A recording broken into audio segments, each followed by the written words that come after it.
You are listening to the Racer to Racer podcast presented by Race 92. Race 92 is a vintage-inspired racing apparel brand specializing in celebrating vintage race culture and adapting to motorsports today. Check out race92.com for all your racing merchandise needs. I'm your co-host Aaron McTeen, and our other co-host, which is actually not on this intro, sadly.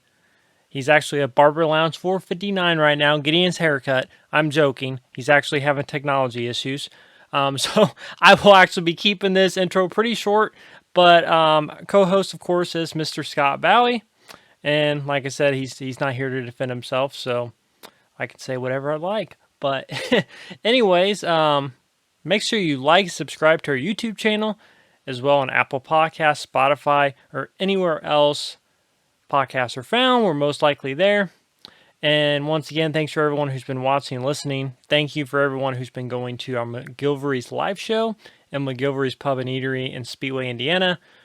This past week, we had Gabby Chaves and Jarett Andretti, and that's actually the episode we will be releasing today. So once again, thanks everyone for coming out. Our last show is scheduled to be December 6th. So planning a pretty big show for that night. So please come out if you haven't already. Or if you've been coming, we'll be glad to see you again. And just a couple shout outs real quick. First off, Racer Collect. Patrick Patton's a great guy. Actually just ate breakfast with them on Sunday. But if you're looking for any racing memorabilia, please check out racercollect.com. He works directly with a couple different IndyCar drivers, so please check him out. Check out his site. Has really affordable prices and some really great stuff. Special thanks to Top Gun and Grant King. Top Gun Racing and Grant King Race Shops. So they actually sponsor our live show. And a great sponsor of the show as well. So thank you so much to them. We'll mention, once again, November 11th and November 12th, we will be doing a live speaking event at the Grant King Race Shops, put on by Grant King Race Shops.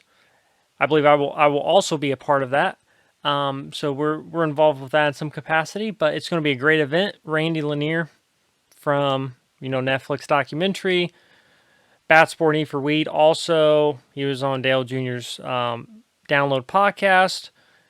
Also, just wrote a book. Like I said, it's going to be a speaking event, and also we'll be doing a book signing. So if you're interested in that, please check the flyers on our social media or check Grant King Race Shops.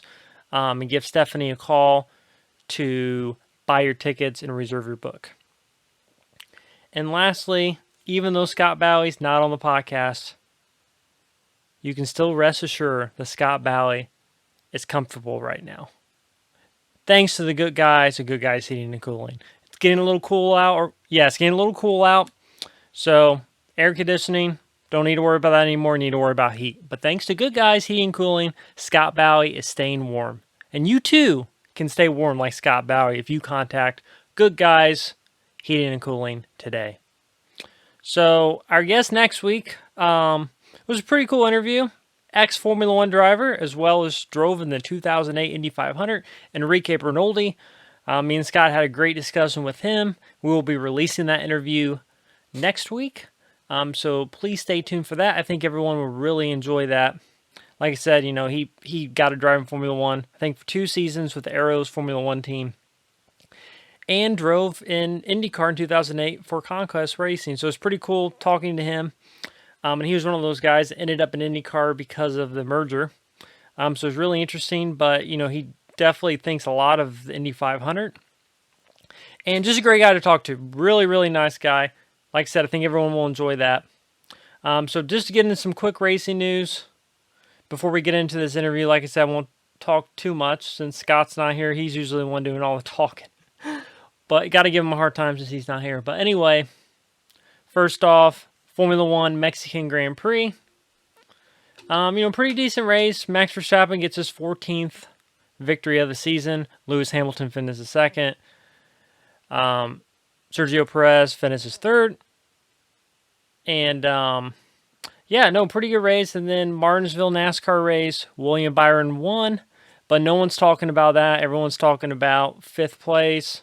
Ross Chastain, I believe he made up 4 or 5 spots, literally the last corner, almost the last lap. by passing on the outside, rub it against the wall. It looks like a video game, doesn't even look real. But he made it work to get a spot in the title race. So congrats to him, and way to think outside the box, and great driving. I don't think a lot of people would have even thought of doing that. So doing what he has to do to make it work. So got to give him props on that. But anyway, like I said, thanks again for everyone for watching and listening. Remember, November 11th, November 12th, if you're interested in the Randy Lanier event, please check out our flyer on our social media, or check out Grand King Race Shops to buy your tickets or reserve your book. Hope everyone enjoys this. The live show we had with Gabby Chaves and Jarett Andretti, it was really great talking to them. Gabby, obviously, is a veteran of the Indy 500, and Jarett Andretti, his late dad, John Andretti, just great guy. And Jarett, really, carrying on his dad's, his dad's legacy with the Race for Riley. And also, Jared's a great race car driver. He's been racing in IMSA Sports Car Series, teammates with Gabby Chaves, so they got to talk a little bit about their season. They had a pretty good season. They got a win at Petit Le Mans. And Jared's really driven a bunch of different stuff. Anything from obviously sports cars. He's driven Indy Lights car, and he started in sprint car racing. So, great guy, really fun guys to talk to. Great together, and I think everyone will enjoy. So until next week, hope everyone has a great week.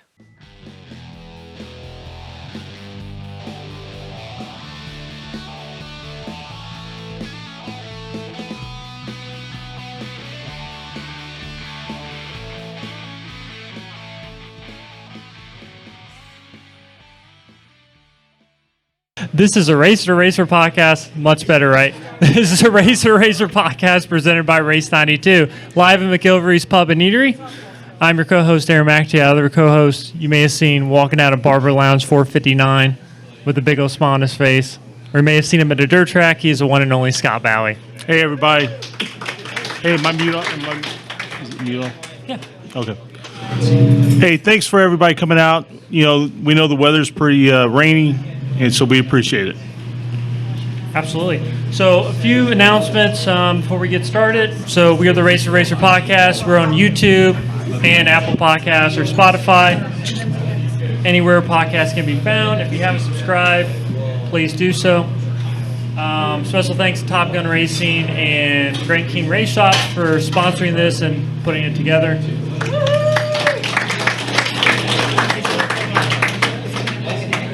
Really? Yep.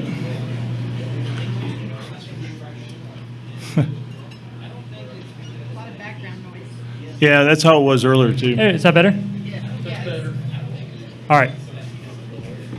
Also, thanks to McGilvery's for letting us do this, and make sure everyone buys food, buy drinks, and tip well. Right, Tip Scott? well, you animals. Tip well. Special thanks to Racer Collect. I think I saw Patrick come in somewhere. He's over there. Oh. He's not listening. But anyway, if you're looking for any racing memorabilia, check out racercollect.com. And also want to give a mention to Fast Times Indoor Karting. We kind of have a partnership with them now. We'll be doing some content with them here very soon. And Jacob over here from Race 92 is also a part of that. Yay, Jacob. Hey, there's one more plug I didn't do. Oh, good guys. Yeah. Good guys heating there. So when you see Scott, you can tell he's very comfortable these days because he keeps nice and warm now. Thanks right. to Good folks are good guys. heating and cooling. And cooling. No, they helped me out. They took care of my heating and cooling needs. If anybody needs anything, please reach out to them. They're great people. You see, tonight you're in luck, Scott, because we have you covered from the couch to the car, because one of our guests coming up here has an oil change business that you actually use. That I do use. I have used several times. So, Mr. Chaves' company, I like to partake in their oil change. Well, without any further ado, we're going to get right into our guests. So we are joined by teammates in the IMSA WeatherTech Sports Car Championship, driving the Andretti Autosport LMP3 car, Gabby Chaves and Jarett Andretti.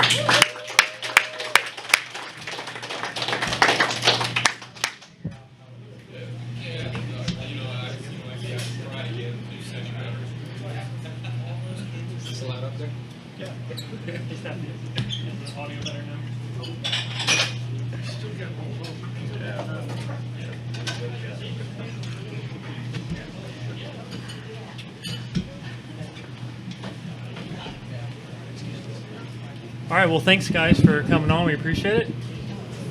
So, talk a little bit about... Really went down again. Hello. You guys should be at the first one. The first one was amazing. Hello. Yeah, the first one went great. Is that better? Yes, that's good. Thank you. All right, so talk a little bit, guys, about your season. So the season's done, correct? And you guys got one win at Petit Le Mans. Yep. So let's talk a little bit about the season and just how you guys thought it went. To get off, or? You kick it off. Well, thanks, guys, for having us here. This is it's fun. I think it's been a couple of years since I've been here, so it's a nice place and some familiar faces, and some new ones. But yeah, we had I would like to say an up and down year, but the important thing is we finished it off with a victory, so definitely on the up, and been very. I guess I'm very grateful for the opportunity that I've had to drive with Jarett. Started off as basically a one race deal, turned into endurance only, turned into full time. So I'm extremely grateful to him and his organization for that opportunity. And really, we've had a learning year, but we just picked it up at the end of the year, the last half of the season, lots of podiums, and capped it off with a win. So really, it's the best way we could have ended the season. Absolutely. So our first episode, Jarett, we had David King Wilson on, and it worked out good because it was a week after the race for Riley, so he got to talk a little bit about the race for Riley. Obviously, he's been involved in it for basically since it started, right? Yeah, since its inception, for sure. Yep. So talk a little bit about kind of how you're carrying on your dad's legacy with the race for Riley and kind of what that meant to your dad and what it means to you. Yeah, the race for Riley is a really cool event that Dad started.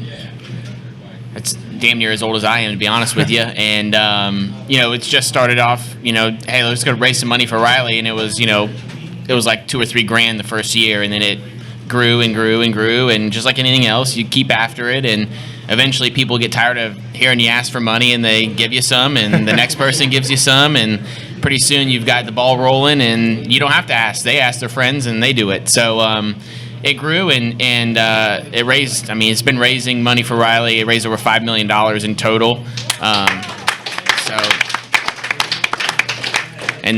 Dad did. Dad, Dave the King, Joe Stasiak, Kevin T, all those guys. They did all of that. I'm just trying to come in and fill the gaps wherever I can and help out wherever I can. And I had a minor procedure at Riley, so not technically. I didn't have anything major. But when you go there, it's hard not to want to get involved, and there's such a big fabric of the community. I mean, I'm sure here everybody's been touched, had a Riley kid, somebody in their family is a Riley kid, so it's really cool. And I got Gabby involved this year, and in real Gabby fashion, he cheated to win, but it's all right. It was for a charity, so I guess we'll let him have it. But even his wife thought I won, the real Gabby Chaves, but that's okay. It's very near and dear to our heart, and it was very important to my father. And in addition to his checking for Andretti stuff as well, so it's important to give back to the community that gave so much to you. So talk a little bit, Jarett. Obviously, you've had a very diverse racing career so far, and I mean you're still super young. I mean you started racing sprint cars, and then you did one Indy Lights race at the Speedway, correct? Mm-hmm. And then so talk a little bit about kind of, I mean, when you started racing, like what was your initial racing goal? Well, I started racing very, very late, so the strategic plan was race as much as you can, and it didn't matter what it was. And so my dad looked at me one day and was like, I know where we can race a lot, and we can do it, pretty cheap, and it was good for me, as we can go sprint car racing. And I was like, all right, let's, so you went from racing a go-kart and then like a couple go-kart races and like a couple car races, and then he was like, hey, go dirt sprint car racing. And like now looking back on it, it's the gnarliest race car you can get into, and it's a non-wing car. And I remember him just looking at me at Gas City in the push-off chute, and he was just like, go have fun, bud. And that was it. That was the advice that I got. And if you knew my dad, that's so much like my father. And so we just started racing, and and then we just took anything else that came our way. Did some super modified stuff. We got a Silver Crown car. We did this. We did that. So there was no strategic plan. It was nothing. Nothing was planned. And then we got an opportunity to go sports car racing. So I went sports car racing, and it was just kind of like there was no. I want to say we had like some sort of awesome plan, but the plan was we had no plan, and we just wanted to race, and that's what we did. So how old were you when you first got in a race car? I was 17 before I was getting ready to graduate high school. Did you ever do go-karts or? That was when I started with go-karts at really? 17. Yeah. Wow. Didn't realize that. Was there a reason why? I mean, did you not want to race, but did they kind of oppose it, or? No, I mean, I played a lot of other sports, and I really enjoyed Bad genetics. I played a lot of other sports, and I liked it. And my dad bought a go-kart when he was coming off the road, and then I just I went and helped him lift the go-kart on and off the stand one day, and then he was like, do you want to drive it? And then I drove it, and then pretty soon he wasn't driving it, only I was driving it, and then we were racing it, and it happened very organically. So my mom was very upset. Very, very upset. You ran what, 4 or 5 years in sprint cars? Yeah. Yeah. That what was that like? I mean, getting that type of experience. I mean, because you guys were running 3, 4. Sprint week comes, you're running the entire sprint week deal. What was that like? I mean, as far as that training ground to get to train you for the rest of your racing career? I think it very much. I mean, in the actual driving the car, like it applies very little to what we're doing now. But the racecraft is like those guys are so good, and it's so like gnarly nasty every night, and like you got to be on your game. And like what other form of motorsports do you show up and like there's a hypothetically, statistically, there's a better chance of you going home than actually racing that night, right? And so when you do that, it's like you show up and that's what you do, and you got to have kind of the knife between your teeth every day. And so like some of the best memories are like doing the sprint week stuff and how rewarding that is to like, you might run 5th and you're like, oh, I ran 5th, but like that's a big deal. Like that's like there's 20 dudes that didn't even make the show, and then there was another 20 dudes that you ran better than, and those guys, a lot of them are making a living doing it. You look at Kokomo SmackDown fields and stuff like that. Those guys are all getting paid race car drivers, and there's nowhere else in the world where everybody in the field is a paid race car driver. So it's really good. It's awesome, and I watch a lot of USAC races on Flow.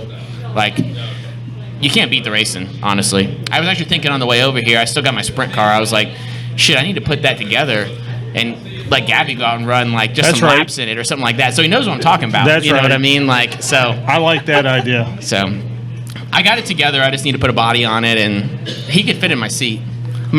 Reverse the roles a little bit. Yeah, that's right. Yeah, there you go. Go for it. Yeah. Well, I think the beauty of that type of racing for any driver, especially a young driver, is you learn to overcome. Like, you crash the car, you knock the front axle out, you knock the Jacob's ladder out, whatever. I mean, you fix it, you repair it, you run. You crash one night, you repair the car the next morning, you go run that night. And I just don't think there's a better training ground. No, there's not. And, I mean, it teaches you a lot about just what it takes to go racing in general. Like, you do the car wash, you get up, you work on your race cars. Like, me and my dad worked on all that stuff together, and we did the car washes together. We did the maintenance together, and, all that stuff. Getting the fuel, getting the tire, all that, like, little stuff that you think that maybe some guys don't understand or haven't raced like that. Haven't really taken care of their stuff they don't really get. And yeah, there's nights I remember, or mornings rolling out of bed, and we had, something had happened the night before or crashed or something like that, and I'm like, wow, I do not want to fix this thing and run again. But like, you do, and you go and you have a good run, and you're like, I don't know why I ever questioned even showing up today. Of course we were going to race today. So So yeah, it was. There's no better training ground for that kind of stuff. But I'm not going to say that if I had a kid that wants to go racing, I'm probably not going to take him sprint car racing. But I was happy for the experience that I got and the memories that I got with my dad are, those are some of the best I've ever, best memories of my life. Now, have you ever talked to the people from Steal It and asked them to take that video of you crashing down? Which one is? Oh, you mean in Flow or whatever? Yeah, the one on Flow, the commercial. I don't know. That was like 7 years ago in a Sprint Week show, and I biked, and I'm like, but this is the thing though. There's no such thing as bad pub. Every time that goes by, that's Superior Auto, and they're a sponsor of mine. And every time that goes by, they get nice publicity, and they've stayed with me. They're still with me. I don't even race in their markets, and they're still with me. So I'm like, you know what? That's all right. If the checks keep coming, it's okay. And I still remember that accident. Any flip at Bloomington is freaking hard because you're going freaking fast. But yeah, it's okay. So no bad pub. No pub is bad pub. That's right. So we're going to pick on Gabby here for a little bit. So how old were you when you first got in a go-kart? Relatively late, not as late as Jarett, but I started on my 11th birthday, actually. It was an 11th birthday party, just at a rental go-kart facility, and there was a bet with my dad, and he said, if you beat me, I'll buy you a go-kart and we'll go racing. I was going to say Dad lost. And yeah, Dad lost by a lot. and here we are. It was just a bad bet, man. So what you did? So you did go karts for a couple of years. You win championships, I'm guessing. Yeah, I did go karts. So from the time I was essentially 11 to when I started getting into the junior open wheel stuff, roughly like 15, 16 years old. Mm-hmm. I kept karting after that, just not. I would say just not full time. I would do one or two big races a year. Yeah, but got some cool wins along the way. Big championships like in the U.S. The Florida Winter Tour. I won the Scusa Supernats. So Stars of Karting, some really cool championships. Some of them which are still around, some of them not. On my way up to getting into an open wheel car. So, I mean, when you first got in the go-kart, did you have a goal? Like, was it to race in Formula One? Was it to race in IndyCar? No, I don't think I had a goal. I think at that time I was just enjoying it so much, and it really wasn't until maybe I was 13 or 14 where, you start winning races, you win the championships, and then things just start to happen. People start to take notice. You get one guy here, one guy there. They start talking to your parents like, "Hey, your kid's got some real potential," and then they start listening and they think it's true, and then you honestly turn it into a reality. You believe it enough and you work hard enough for it. You kind of make it happen based on the work you put. But no, I never had a plan per se. Obviously. Till I was maybe 15 or 16 years old, I pursued the F1 route. I did race in Europe for a couple years. That didn't really materialize for one reason or another, and I came back to the States where I grew up, and I really never looked back. It was IndyCar at that time. Then was the goal, and I was able to live that goal for 4 full years. Right. So, would you say 2015 was that the year you realized like I can do this for a living? No, that 2015 was my rookie year in the IndyCar series. Mm-hmm. But really, it had to be before that. Those are long-term goals. So sure. It was probably around 2010. I was 17 years old roughly, and that's when it was really we were getting more people involved, trying to put together proper sponsor packages. And really try to lay down a path to become a professional, driver. And so we kind of followed that. So I would say 5 years prior to that is when it all really started to take on that big push. Right. So talk a little bit about, your rookie year in IndyCar. Obviously, Indy 500, greatest spectacle in racing, biggest race you had been in at that point. Just talk about that month and kind of your expectations going into it? Well, it's amazing. There's just nothing like it, to be honest. I don't think I'll ever live through something like that as a basically as a professional driver. Nothing really compares. You're at the Speedway for the better part of the month, and you sleep there, you eat there. You basically you live and breathe the whole month at the track. So it just becomes kind of part of you, and the best feeling. I just remember on the grid, my rookie year. Just you're standing there before you get in your car to do the parade laps and then take the green, and you just look up at the crowd and you see 300,000 people there for you and 32 other guys. There's really nothing like that, and I know there's a picture somewhere. My whole family was here for that, and I broke down. I couldn't contain the emotion I was feeling, and I remember just crying on the grid. I wasn't sad, I wasn't happy. It was just overwhelming amounts of emotion at that moment, and it came back the following years, but nothing like it on that first year. Right. Yeah, there's this weird thing that the older I've gotten, I've felt within myself, and I've talked to other people, and they say the same thing.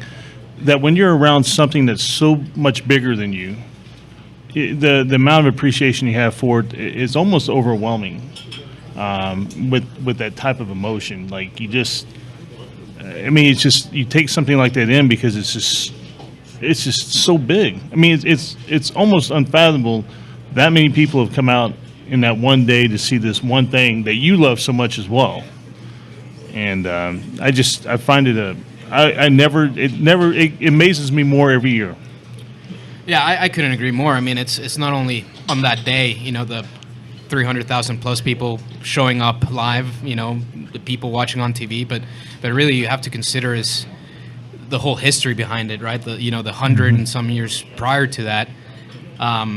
That's what got to me. It's just getting on the grid and kind of looking up and realizing hey, this is what I've worked so hard for in my life to get to, and here I am, and you're kind of the focal point for everybody that day.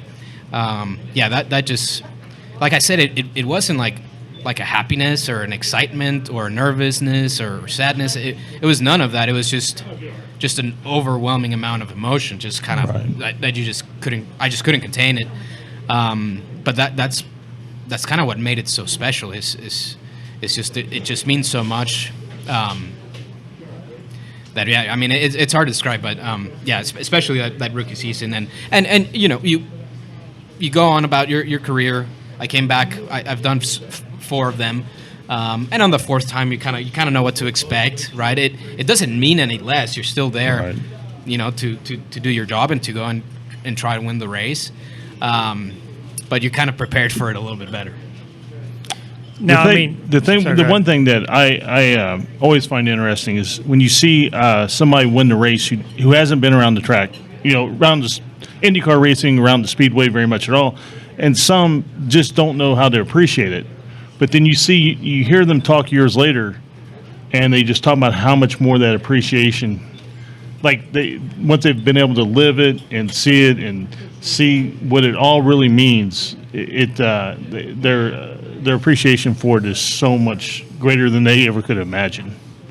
Yeah, I think some guys, kind of set their goals on IndyCar, and to them at that moment in time, it's a little bit different. And then there's some guys that, it was kind of like, well, this was the only option left, right. And for whatever reason, they end up winning the race, and you can see it in the face, and it's funny enough. Like I look at Montoya, right? That's right. He's a countryman of mine, and you can tell the difference between his first win and his second win, and it was almost like 10 times the excitement, the emotion. Right. You kind of experience it, and I guess for him, running it a couple other times, so you understand how hard it is to win. So if you win it on your first time, and maybe it's a bit different. Right. So we've asked a lot of drivers who've driven in IndyCar this question. Did you have any like moment, like a welcome to the big leagues moment?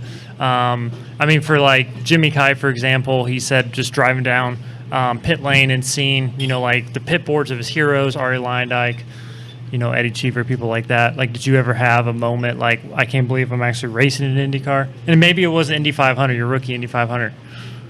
I'm not sure I ever did, really. I think I never really fit in that way. Like I never saw myself as, oh wow, like now I'm an IndyCar driver. And in some ways I was a bit of an outcast from some of the groups that formed around that, that feeling. And maybe that's why I'm not driving an IndyCar today, but that's just not me, right? And I never really pretend to be anyone I'm not. I enjoy what I do. I love racing. And like, if you asked me today, would you want to go full-time racing in IndyCar next year? I'd probably say no. I'm like more than happy doing what I am doing this moment. So yeah, I don't pretend to be someone I'm not. Right. Jarett, for yourself, you obviously were born into it. This was especially IndyCar and that sort of thing, but not only just IndyCar. Like obviously all of auto racing, the Andretti name is so well known. Kind of what was your experience growing up with that? Like you're part of there's like a club and then there's like an inner club. There's a club within a club. So where certain people have people they recognize your name, and whether their expectations or the things that they think are true or not. What's the kind of experience growing up with, I wouldn't say pressure, but with that notoriety, with with that name? Yeah, I mean, Dad always coached us, right? Like, you're a representative of, even when I remember being very young, you're like a representative of the entire family whenever you're out. Like, if you're 10 and you're being a nightmare in a restaurant, like, people will remember that and they'll be like, yeah, that guy's related. Okay, I'm related to Mario over here, but you can't, right. You're kind of, at that, you have to be very careful about all that stuff growing up. It's things that you think about, but like, to be honest with you, it was very like, my dad and my mom, my mom grew up literally 3 minutes away from here, right. And they had a nice house, but we didn't have some mansion. And my dad took us to school every day, and my mom picked us up every day, and we had dinner together as a family, and right. We went to the races together. It was very normal to me, and we went to Cup races. We didn't go to IndyCar races, so I didn't see my uncle's team. I didn't go to my first IndyCar race. So my dad ran the 500, and so like over there, it was a little bit different, right? It's not as much, it's not as much history with the name and things like that, and Richard, you go in the truck and you'd see Richard Petty and you'd talk to him and you'd touch his hat and you'd hang out and you'd eat all their bubble gum and then you'd go back to, it was normal. And so I guess I don't know any other way. When people ask me that question, I don't really know what else to say. Sure. It's just like, but you did, it's, people say, oh, is it extra pressure? Is it this? Well, I don't really know. Right. No, I understand that. And there's no reason to even think about it because it's like, you can't get rid of it. So it's like, you can worry about things you can control. You can worry about things you can't control, and I'll just rather worry about the ones I can. Did you ever take one of Richard's hats? No. I mean, I'm not the smartest dude, but I'm not that dumb. You know what I mean? So, no, it was really good. Richard was awesome. He was awesome to our family, and Adam was awesome. I mean, I remember Adam still, and I mean, he used to carry bubble gum around in his pocket. He was 19, and I would always tug on his jeans and he would give me warm bubble gum from his pocket, and I would eat as much bubble and then spit it out, and then he would, I'd eat 5 and chew till the flavor was gone, and he'd give me 5 more packs, and my parents could never figure out where I was getting it from, and it was always him. So there's those like fond memories like that. I mean, everybody's super normal when you get into that, right, and it's you see they always say like never meet your heroes, right? But like those guys were every bit of what they're every bit as genuine and as they are on TV and what they're portrayed to be, and the Petty family is top-notch people. So I think it's really interesting when you hear Kyle talk about what it was like to be Richard's son, and they would not leave the racetrack until every fan had an autograph, and that was just how it was. Like they would be the last people to leave, and it's so funny. And Aaron deals with this. I don't deal with it, but people who don't want to sign, drivers say they're too busy, and in some cases they have to be somewhere. I mean, people get that, but sometimes they're just trying to get from point A to point B and don't want to be bothered. And it's funny to see that when somebody so legendary as a Richard Petty has time to sign. I mean, I remember one time there was a line of fans. I remember it was at Michigan, and it was like right outside the motorhome lot, and it was like fan to fan, and it was like right after Dad was doing happy hour, and then right after happy hour, he went down the line and signed everybody's autograph, and I'm like, at that point I didn't realize what that meant to everybody, but like he just made 50 new fans, like you know what I mean, and then like it doesn't really hit you until after he passed, and then people will come up to you and be like, he stopped for a picture for my daughter or my son or my grandfather, or he came up the bleachers and spoke to my dad, and now my dad's gone, but we have that picture and that memory and stuff like that. So those kind of stuff, that's the kind of stuff that really makes a difference in the fans, because ultimately, they just want to be, they just want to touch and feel you too, and they just want to see, what you're like and ask you a question and got to have that interaction. And so I think that's really important. And I don't think I ever saw him not stop for an autograph, and I don't think I ever saw Richard not stop for an autograph. Right. So he actually has 3 different signatures. He has Richard Petty, R Petty, and then RP. Didn't know that. And so if you're quick, you get an RP, and they're actually the most valuable because he very rarely does that. So if you can actually get an RP, it's primo. So You seem to have done your research on that. my dad. He came up with he realized that, and he actually adopted like some different like things that Richard did, stuff like that. So does your dad have different versions of his signature? He has his own initial that I cannot copy. I was trying to copy it, school report cards and stuff like that, and he was like, "You'll never get it. I've practiced this for years, and you can't." And I saw it on paper, and it is very intricate and it's very tough. So yeah, he did adopt some of that stuff. So sometimes you don't have to reinvent the wheel. Just copy somebody smarter than you, and you're good to go. Right. No, that's one way to look at it. So I think we also got to talk about your grandfather, Aldo, who was a hell of a race car driver. And what was the biggest piece of advice that he ever gave you? I don't think it's like he was never a guy for like speeches. You know what I mean? Like he was never like. And I don't think anybody that ever really does anything that important, they never tell you. They just live their life, and you can glean it from what they've done.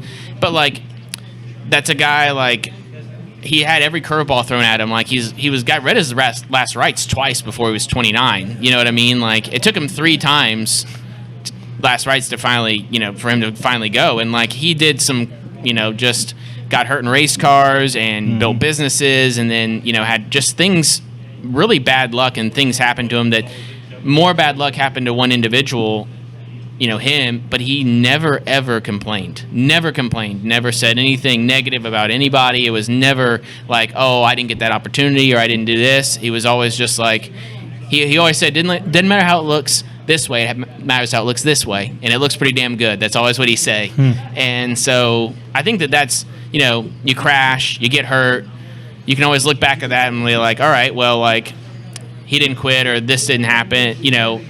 A lot worse has happened to somebody that's just 2 generations removed, and he didn't get the opportunities that I've gotten or getting, and it would be insulting not to take them and to not be grateful for them. And so that's what you have to do. You can kind of try to let him live vicariously through you in some ways, and it's unfortunate because he would have loved to see the P3 car and all the other stuff that we have in the shop. He did get to see it before he passed. We brought him in there probably 2 weeks before he actually got sick. So it was really cool. I used to go over there and watch races with him. So all that stuff, you know what I mean? It was, it's too bad, but he taught me a lot of stuff just listening to him. Right. One thing I've always admired about the Andretti family is it truly is a family. Mario and Aldo were always brothers, to the end. And that doesn't always happen, especially when somebody has the good luck and somebody has the bad luck, and things kind of, their lives separate. And I just always respected that so much. And I don't know. It's just something I always, obviously from afar, but I always respected that. But and that doesn't, a lot of that stuff, it doesn't happen by accident. Like Mario is very, like he is it all starts with him, right? And it's a trickle-down effect. But, like, I'll be in the lounge on, like, after qualifying one day, and I'll be like, he'll call me and be like, "Hey, watch qualifying, like good run, get him tomorrow." And it's like, and he's in my phone. There's no last name. It's just Mario. And so when he calls, you always pick it up, right? You'll be in the middle of a meeting. "Hey, Mario, how you doing?" And after Petit, he called us. He asked me for Gabby's number. He called Gabby. I didn't tell Gabby, and Gabby didn't pick up the phone. And because I wanted to be a surprise. I'd been waiting for that moment my whole life. So it starts with him, and everybody knows he's the ultimate ambassador of the sport, and that's not an act. Like, that's not like, hey, he shuts it off at 5:00 and is like, no, the family's like, hey, what can I do for you? Come to the lake, come hang out, come to dinner, and how can you spend some time with the sponsor? Yes, of course. And I have 10 minutes. He spends 30. You know what I mean? It's like things like that that's all happens behind the scenes that people may or may not see. And it's not an act, and that's where it trickles down from. And that to the rest of the family, when the leader's doing that, it's, that's the way it works, right? Lead by example, and everybody will fall in line. And that's what we try to do. I mean, we've had Mario on the podcast via Zoom, but we got to talk to him for about an hour. And it's just, amazing someone his caliber, like you're saying, takes time for little people like us. Not very many people, as big as Mario Andretti would take time to, do all the stuff that he does. Do you have lists you could read off right now of people who just don't take the time? Oh, yeah. Where do I start? Poor Aaron has to do all the booking for the show, so he kind of has a couple different lists. Yes, I do. But Mario's not on. Well, Mario's on the good one. Mario's absolutely He's on the good absolutely list. The on the Andrettis are on the Absolutely good list. That's all that matters. That's right. We can add the Chaves to that, and that's all that matters, and we can move That's on. right. Hey, and I was not kidding when I say I use your oil change company. I absolutely do. I appreciate Does your car still run? Well, sometimes. Sometimes? Sometimes. That's I good. did have to pick him Yeah, up. you did have to pick me up to that, but yeah, sometimes. That's better than no times. Right, that's right. So, Jarett, we're talking about growing up in the Andretti family. Like, do you have like a Mario story that sticks out? Like, a lot of people have Mario stories. Like, what's your favorite Mario story that you can share?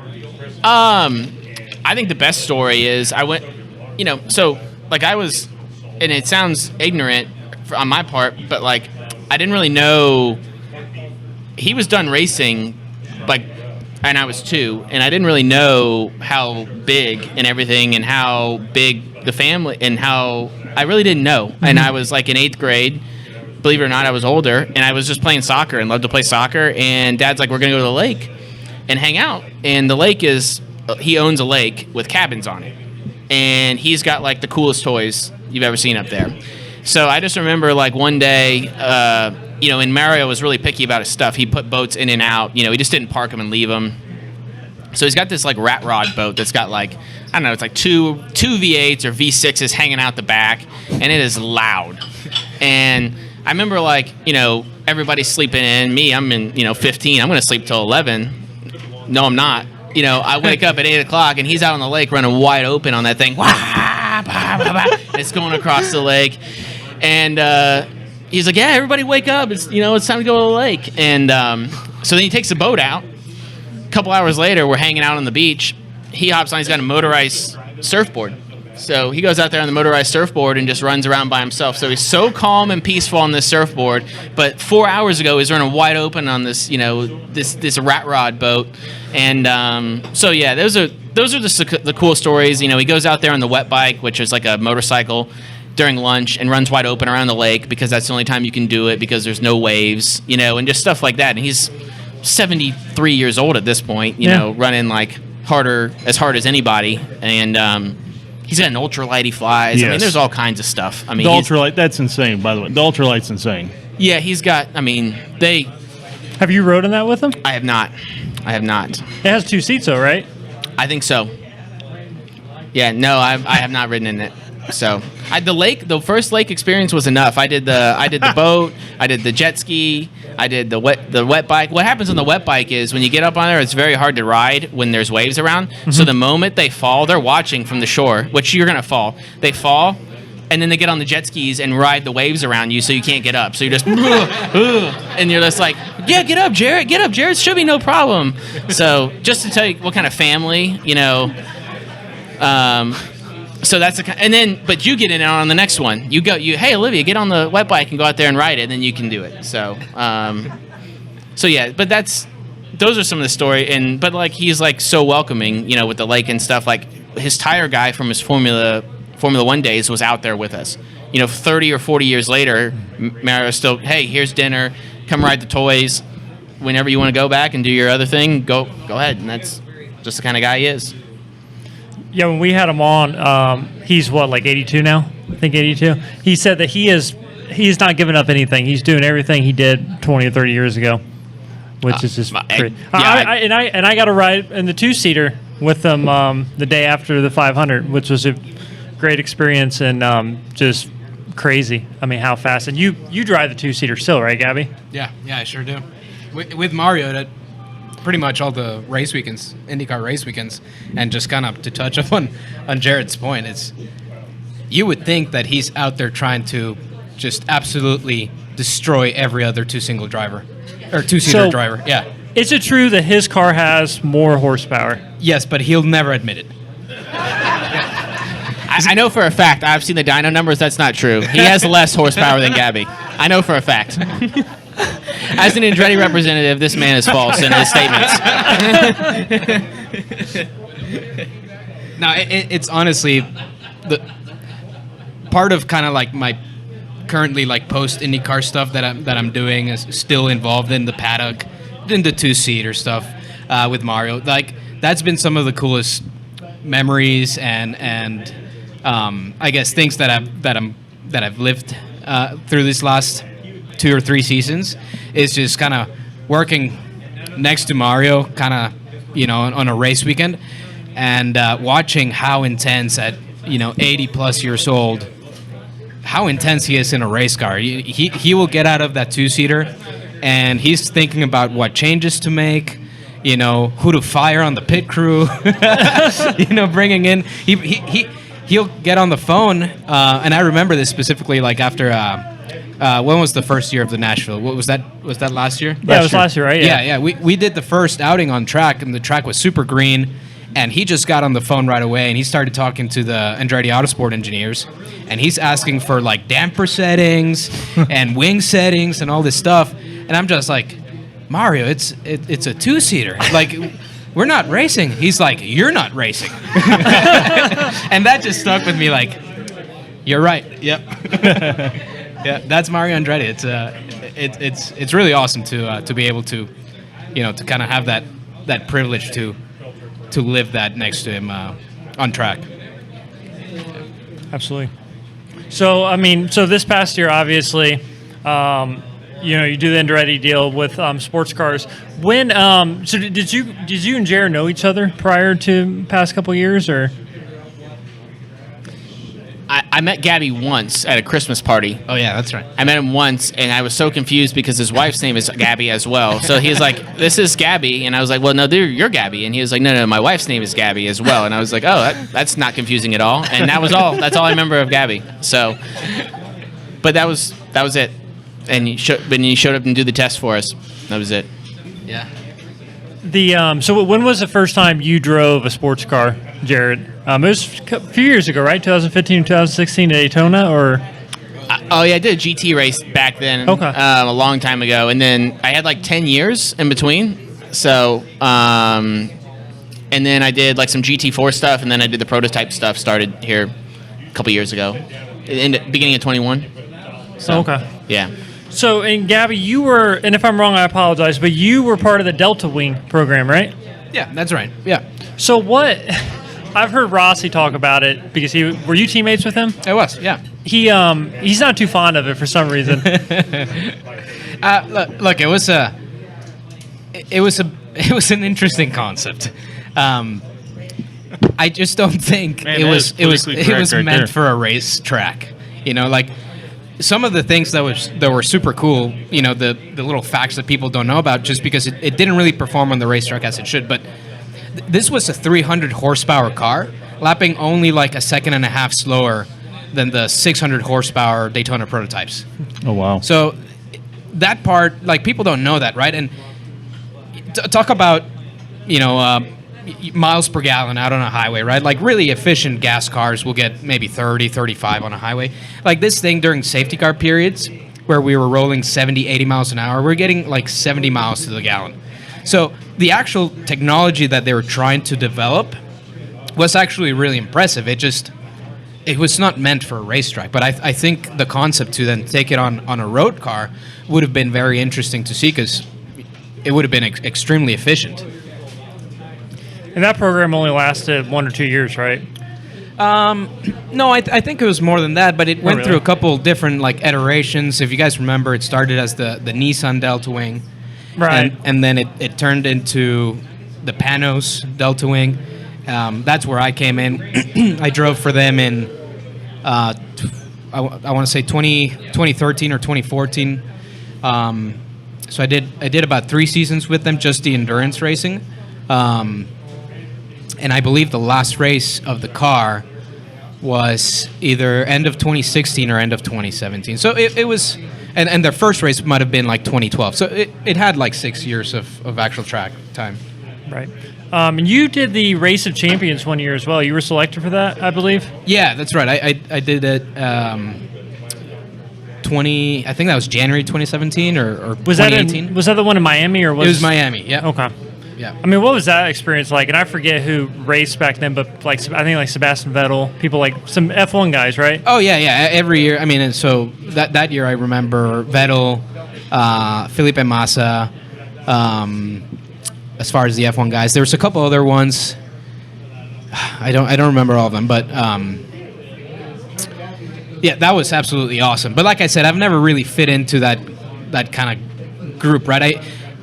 So like I'll go back to what I said with IndyCars. I never raced IndyCar to say I was an IndyCar driver. Sure. I just raced it because I thought that was the top level to compete at, and I want to measure myself up against the best guys and try to beat them, right? And it was the same deal with the Race of Champions. It's like they've got all these fans there, which, I mean, I love the fans, but I just don't see myself any different from where they at, right? Like one day I'm on track competing, and the next day, like I could be on the grandstands cheering for a driver I like, right? So I never made that differentiation like some of the other guys do.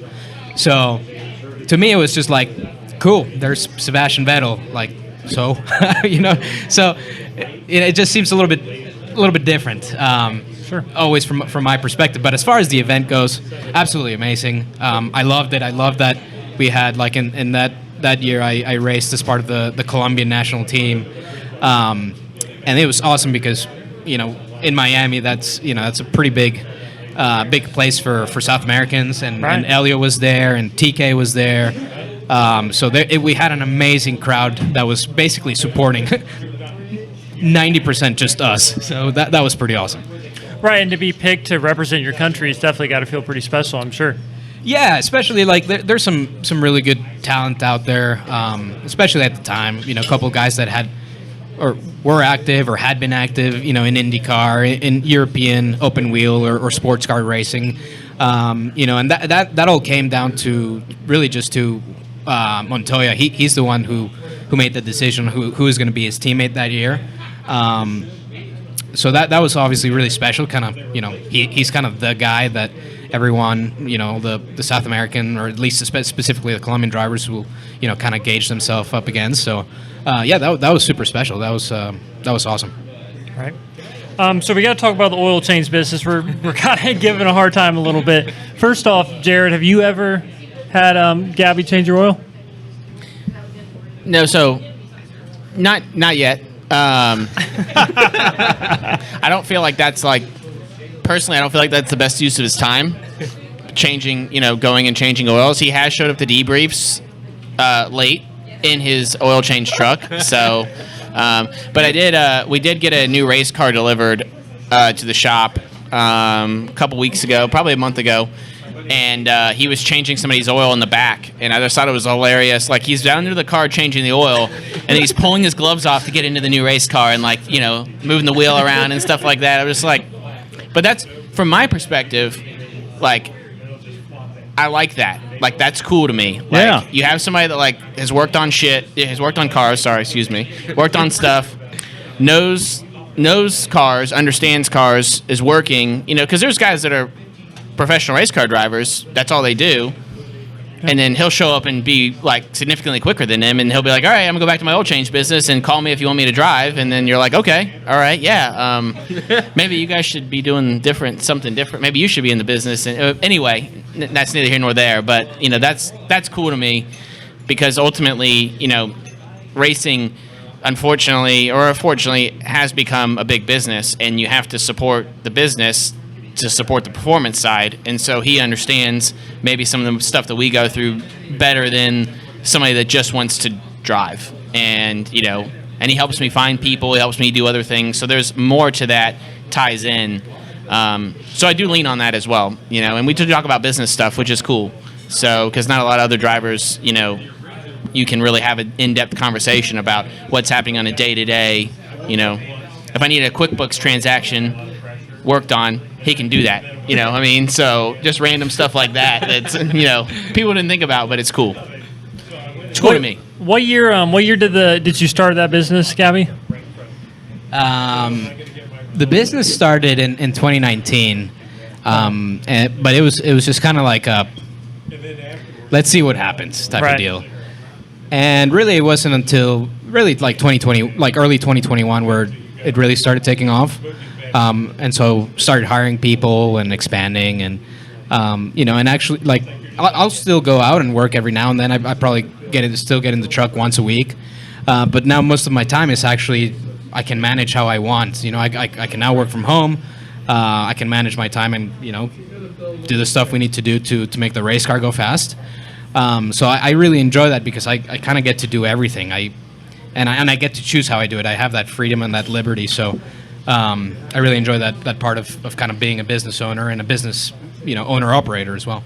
And it started with just you and your business partner, correct? That's right. Yep. And then now, how many people do you have working for you? We're 10 full-time employees. Nice. You guys do tires too, right? Yeah, we do tire. I mean, basically anything you can think of in a car, we'll do it. We'll do it mobile. Save from maybe like an engine swap. We'll tear an engine apart, but we won't swap it. So pretty much anything you can think of. Yeah, no, I've always had great service with you. I mean, and that's not, that's even though your car doesn't run. It's great service, but your car doesn't run. I just want to say, I don't know if that counts. Yeah, but the service is good. The service was amazing. I did pick them up. Like that's no I joke. will say that I am very hard on vehicles. Billy's known me for a long time. He has watched me destroy a lot of cars over the years. I've heard the whole Bowie family is hard on vehicles. Yeah, we are. It's like saying the tire changer is good and the wheel comes off in turn one. Like, I mean, it's, service is great, but car doesn't run. That's right. Oh man, that is you started at, like, you'd run Indy cars the year before, right? And then you started the year after, like yeah. Yep. I'll never forget that when I first saw your company. It was qualifying day at Speedway. And you were going up, or I don't know if it was you or Sebastian or who it was, going up Crawfordsville, and I was driving by, because I go to McDonald's almost every morning, I have to admit. And if anybody gets a phone call from me, it's usually going to McDonald's, coming from McDonald's, or in a drive-through line at McDonald's. But I was going to breakfast, and I saw your truck going the other way, and I thought, man, this is a rough sport. Well, what's funny is, like, a lot of our technicians are, they're young, very similar aesthetics to myself, and I get texts maybe 3 times a week. It's like, hey, just saw you driving, on whatever. I'm like, dude, I'm not even in the country. Like, we just all, like, just because they wear glasses and like, so that's just funny. I enjoy that, and then I'll text the technicians like, hey, someone thought I was you, and they get a kick out of that. I've had stories where they're driving down on the highway and cars pull up next to them and they're waving and saying hi, and they're like, I don't know who that guy was. Like, it's funny. Yeah, so it's fun. I mean, I enjoy it. And like I said, I enjoy every single aspect of it, of being able to operate, to run, and then to have the flexibility to go racing full time. It's I can't think of many scenarios where you can do that. Right. Are you guys status quo for next year? Same thing as this year, or? Let Jarett jump in on that. Not quite. Okay. Okay. Jarett must be the businessman. We're gonna be doing more, not less. Oh, good. Yeah. Well, I want to race more. I come from the sprint car stuff, and racing every 6 weeks is not enough. So Right. we're gonna try to do some more races and do some other things. So, but we're gonna be at Daytona in the P3 car, and Sebring in the P3 car, and we'll add from there. So. Good deal. So obviously we're talking about the Indy 500 IndyCar, and I'm sure people ask this all the time, Jarett, but where would the Indy 500, being able to race in the Indy 500 someday, where does that really fall in your goals? Yeah, I mean, honestly, it's so far off my radar to be. I know that's egregious to say. So 5 minutes from the track here at McGilvery's, but it's so far off my radar. I honestly haven't had a thought of it in 4 or 5 years. Honestly, for me, I'm just really focused on, our sports car program, the sports car program, growing that. It grew from an idea that my father and I had back in the end of 19 or 18 into a program that has since grown, exponentially, and we're doing the WeatherTech stuff and doing more and more racing. And ultimately, I want to go to Le Mans, but I want to do it with my own team. I don't want to do it partnered up. I want to do it with my guys that I have, and go and do a program there. So that's kind of an all-encompassing goal, and that's not something that you can take lightly, especially the way that I want to do it. And so yeah, I haven't even thought about the Speedway or anything like that. I think that if Gabby can get an opportunity to go back, I'd love to see him there, and if I could help out in any way or make some phone calls or anything I can do to help, I would love to see that, and I'd be spotting or his biggest fan. Give me the foam finger, whatever it takes, and I'd be happy for him. And I'd love to see him to get to do it again because he deserves a chance. But as far as me going there, I honestly have very little. I have very little desire to do that. It's kind of an all-encompassing goal what I have now, and if I get to that sooner than I think, maybe. But I don't think doing it the right way, because once you do it, you're going to want to, if you don't win it, you're going to want to win it, and then whatever class you win it in, you're going to want to win it in another class, whatever that might be. So it's kind of like a never enough thing, which is the beautiful and also the most dangerous thing about racing. Yeah, and the financial disasters it causes. Yeah. I mean, it's usually key to avoid that, to continue racing. Yeah, I've been told that. Yeah. So we're working. Racing takes a lot of money, and we work very hard on that side of the business as well, and it's important to us, and making sure that the business side feeds the performance side. There's no doubt about it. If you have more money, you can do more testing, you can do more R&D, and you can develop the car more, and you can win more races, and it's a self-fulfilling prophecy, right, or a cycle. So that's the name of the game, and that's what we're chasing every day. Yeah. Well, I think we're at 8 o'clock. Do you have anything else, Scott? I don't. I just want to say thank you guys so much. I really appreciate it. Definitely, and I meant what I said. Great company. They are great to work with. If you ever need your oil change, tires, anything, go to Gabby. Do you have any type of business? Do you have property people could rent rooms from, or what you got going on? I don't have. Go to Gabby. Go to Gabby. And I'll go get my money from him. No, so that's what I'll do. That's what. Yeah. That's what I like. So just say use code Jarett, and you'll get 20% upcharge, and I'll get that extra bit. There you go. Well, a couple announcements real quick. Thanks everyone for coming. Thanks to McGilvery's. Make sure you tip well, right, Scott? Tip well. Tip well. Tip well. And special thanks to Top Gun Racing, Grand King Race Shops. Want to do a quick announcement. On November 11th and 12th, they will be doing a live speaking event with Randy Lanier at the Grand King Race Shops. He will be followed by a book signing, as well as a meet and greet. So definitely, if you're interested, I have flyers here, so please grab one. I'll give some to Stephanie as well. And then you can call to reserve your ticket and your book. Buy your ticket and reserve your book. So, thanks everyone for coming, and I think that's it. Hey, thanks everybody. Like I said, raining, really appreciate it. Again, to these guys, thank you to the staff of McGilvery's. You guys are the best. Take care, everybody.